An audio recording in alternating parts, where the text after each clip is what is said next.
Viewer discretion advised. Spoiler warning.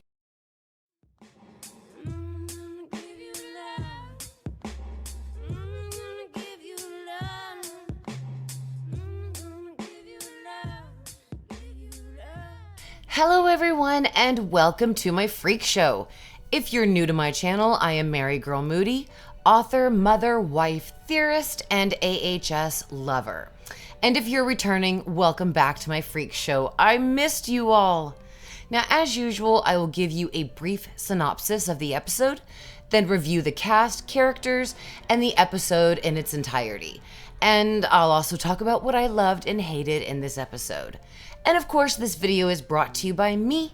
Buy my books on Amazon or in any bookstore near you. I have 6 published novels, so there's plenty, you know. This episode centered around Kobe Ray Dellum, a young woman interviewing for a secretarial position at the Van Wert Toy Company. Now, please forgive me for not knowing some of the character names, as the show didn't really provide them for most of the characters. Now, the company is owned by a deranged, unmarried doll maker with a small son, Otis. And this doll maker is played by our beloved Dennis O'Hare. So when the doll maker rejects Kobe for the job, a man steps out of nowhere and chloroforms her. And when she wakes, she's in a life-size dollhouse built for little Otis. And the toy maker tells Kobe that she's got to participate in this pageant, and only the winner gets to leave the dollhouse. When the toy maker and his bodyguard leave the house, the dolls that were around in that room come to life, meaning that there are also other women that this guy has kidnapped and forced to include in his pageant. So when the bell rings, they must get dressed and into position rather quickly. I mean, damn guys, you can't at least give a woman 30 minutes to, brush her teeth and her hair, go to the bathroom, and get into character here? One of the contestants tells Kobe the story of the doll maker's wife and how she cheated on him. So he threw the cheating wife and her lover down a well in the front of the house so they could die at the bottom. And that is where every contestant goes once she is eliminated from the competition. Dude, that is definitely a game show American Horror Story would have in an episode. Wow, that's so dark, you definitely find it on the dark web. The bell rings, and the contestants must get dressed in a costume. And Kobe picks a clown costume and gets into position. So when little Otis, the toy maker's son, comes into the dollhouse, he interacts with Kobe like the spoiled little POS he is. But Kobe snags his attention with a, magic trick that makes the toy fire truck roll across the room by itself. And yes, my first thought was, that bitch is a witch. But I held it together, guys, because as my longtime subscribers know, I always think some chick in the season is a witch. So I just decided to just roll with it and just see, what really happens with it? So the trick gains Otis's attention as well as Aurelia's, and he focuses his time in the house with Kobe. Now the bell rings again, but this time it's time for a test given by the toy maker. The test is creating a proper table setting for a particular meal. And if something is wrong, they gain 1 point. The one with the most points wins a trip down the old well of broken dreams. One of the women, Aurelia, dressed as a maid, makes a perfect setting. And when it comes to Kobe, she makes 4 mistakes. Hence, she gains 4 points. And just when it looks like Kobe is going to lose the challenge, the poor bride beside her makes a multitude of mistakes and is discarded down the well instead. The next challenge is to create the perfect combination of starch and this kind of stuff and iron a shirt perfectly. I would so freaking lose, guys. I'm not gonna lie, I'm decent with the iron, but not of what the standard of the toy maker. I mean, of what he was looking for. I would have went down that well probably so damn fast. Again, The maid Aurelia does it perfectly, Colby does it crappy, but sadly, another woman does it worse. She loses the challenge and her life. However, for Colby's poor performance, the toy maker burns her hand afterwards, which she doesn't let out a scream, but you could tell it hurt her. Now, this leaves only 3 girls left: Colby, Aurelia, and the lookalike nurse from Murder House. And Aurelia decided that she's tired of the challenges and goes to kill Colby. After plunging a huge screw that she found into her back, Aurelia realizes that it's only a mannequin dressed in Colby's outfit. So the 2 other chicks easily talk Aurelia off the murdering ledge, and they all 3 make a plan to escape. And guys, so much happens in the final 7 minutes of the show that I'm gonna try to be as explanative as possible. So here it goes. The toy maker and his bodyguard enter the dollhouse, and they are drawn to another room by the mannequins that they have dressed up to look like the women. Meanwhile, the 3 women have hid near the front door out of sight, and Colby uses her magic to unlock the front door, and they escape the dollhouse, giving themselves a head start. Now, once outside, the maid and the nurse decide to yeet the hell out of there, while Colby decides to go back for little Otis. Sadly, the maid and the nurse are killed while Colby is hit with a cattle prod, ouch, by Otis. Little betraying bastard. When Colby wakes up, she's strapped down to a metal plate that can be closed down on her. The toy maker, Otis, and the bodyguard are there, and the toy maker reveals that he placed listening devices inside the dolls and heard the women's plan to escape, and he basically made it as their final test. Whichever woman went back for Otis won the game. And this made Colby the winner. Yay! Her prize is basically being turned into a porcelain doll used as a mother and slave for the family. Oh, that is just so sad and so indicative of current times. I thought it was awesome. But before being turned into an actual live doll, Colby screams, lights flicker, the room shakes, and it seems like Colby is the one who is actually doing it. Next scene, we see poor Colby as a doll, but not for long, because 2 witches show up, freeze the toy maker and his bodyguard, and break the porcelain encasing Colby. Turns out our girl Colby is a witch who was detected by the Coven and has come to free her and take her to Miss Robichaux's academy. Colby decides to take Otis with her, and the witches burn the frozen toy maker and bodyguard to death. The episode ends with Colby telling Otis that, he can't tell people who he really is, and must say his family have been servants of the Coven for generations. He also has to use a new name and picks his middle name, Spalding. And a young and absolutely adorable Myrtle Snow exits the school to introduce herself to young Spalding and takes him into Miss Robichaux's academy. And that is the end of the episode. Now, let's talk the cast and their characters. Dennis O'Hare. Guys, I was just so happy to have such a distinguished American Horror Story alum in this episode that I simply couldn't find anything wrong with the actor or the character. Again, Dennis emerged himself beautifully in a character with various layers to their complex personality. Sure, he was a weenie of a man who discarded women like trash, but he did it all for his small son that he loved dearly.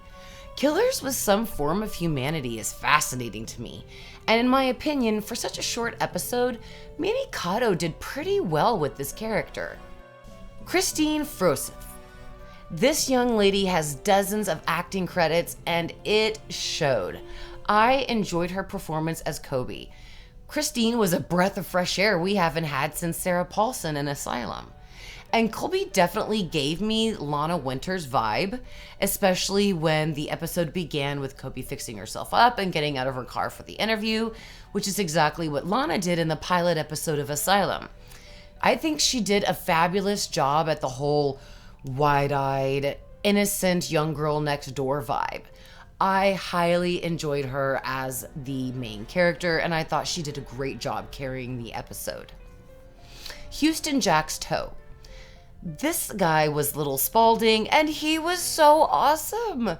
He did so good, like the other little girl did last year in Double Feature.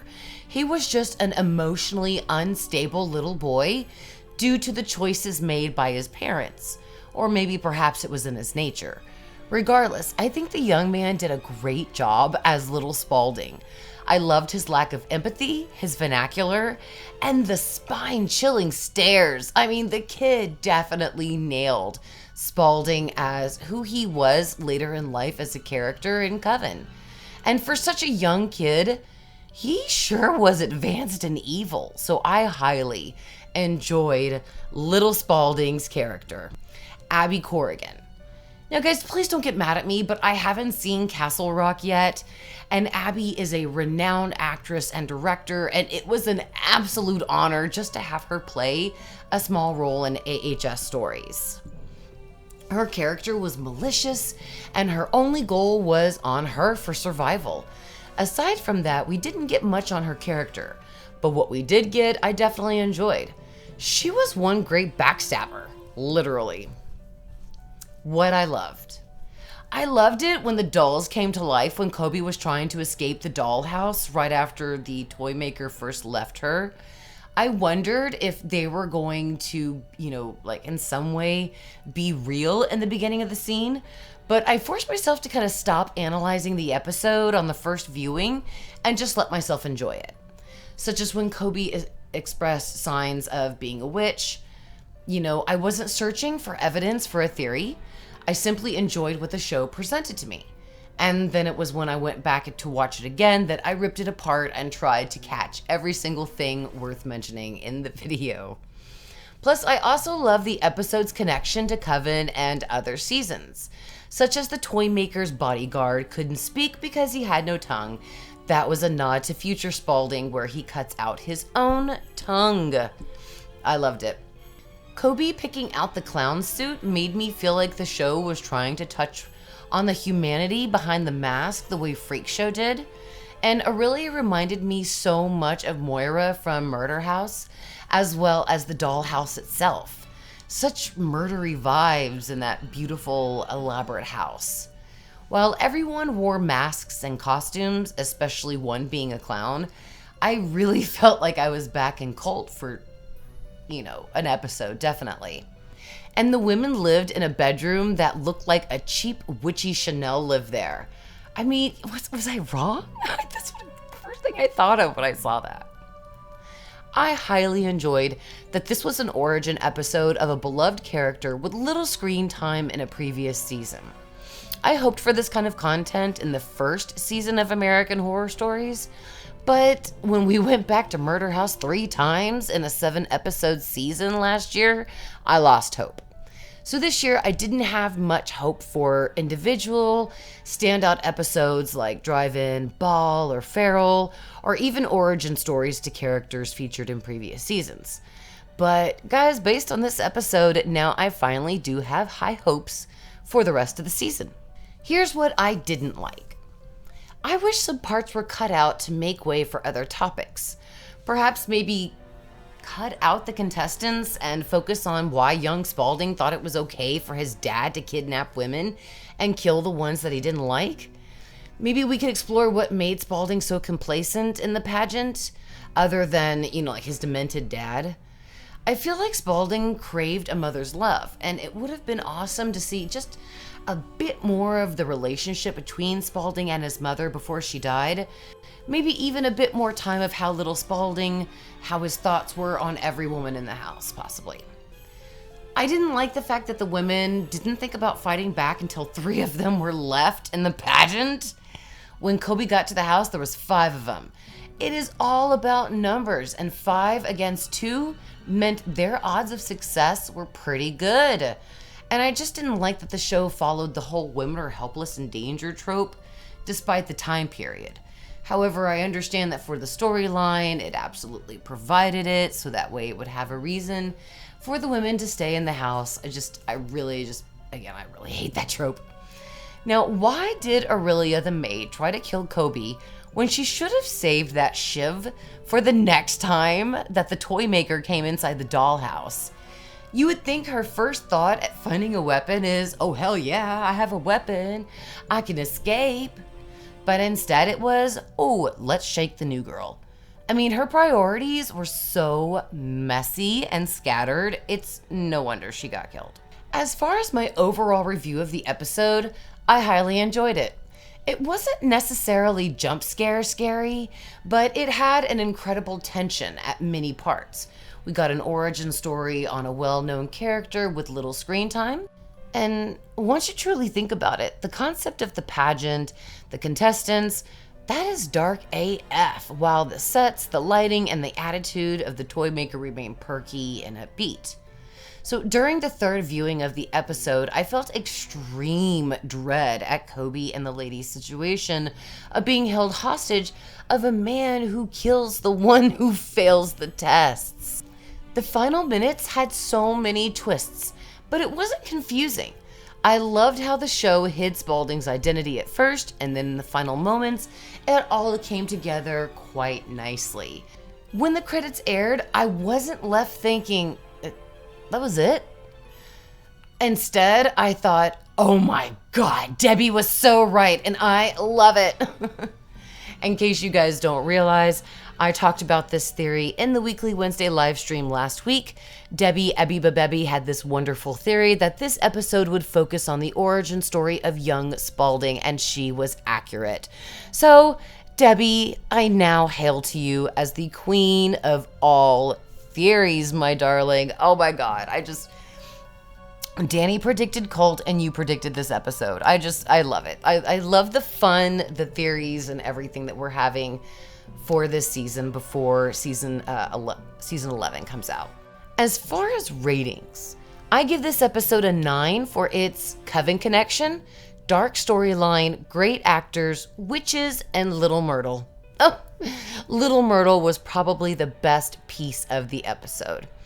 And this episode got creative with a backstory, linked it to our beloved witches in a way that left us feeling peace and harmony.